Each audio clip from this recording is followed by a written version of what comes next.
Hello everyone, Ace here, and today let's talk about the recently announced Nintendo Switch 2 and why I believe the news surrounding the Switch 2 starts to put into context why Nintendo has been going after Switch emulation so hard these past few years. Now, for what it's worth, Nintendo has long had a reputation of being very lawsuit happy in the first place. They have, however, noticeably gone the extra mile when it comes to going after Switch emulation specifically. And after seeing the plans for the upgrade packs, which is to say getting players to pay more money just so their original Switch 1 games can be played at a higher resolution and frame rate, well, that news really starts to put the pieces into place, doesn't it? Because with emulation, it's already been possible to play a lot of Switch 1 games in those higher resolutions, and in fact in some cases in even higher resolutions, as well as improved frame rates to boot. Plus whatever additional graphical improvements the emulation teams themselves decide to potentially implement as features. And they were of course doing all of this for free, and on hardware that wasn't tied directly to Nintendo. With that context in mind, such features being offered for free by the emulation teams would be making an absolute mockery of what Nintendo is offering with the Switch 2, and more specifically with these paid upgrade packs. It would inevitably lead to questions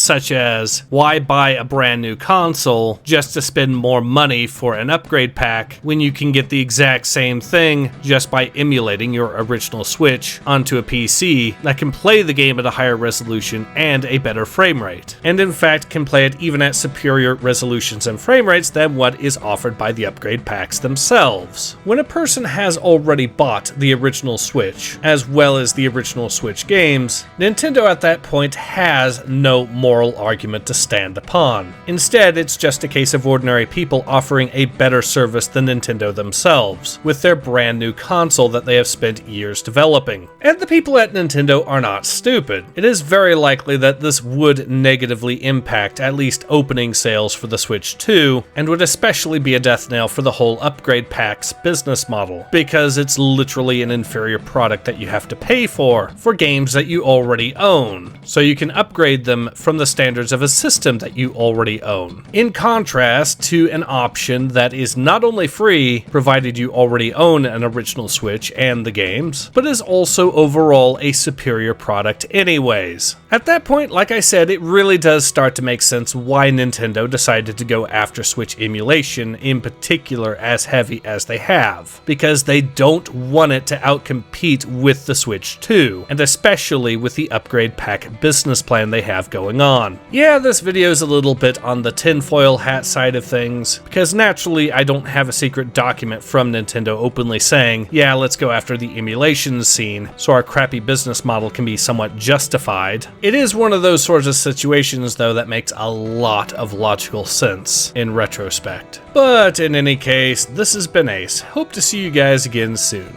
Take care. Ace out.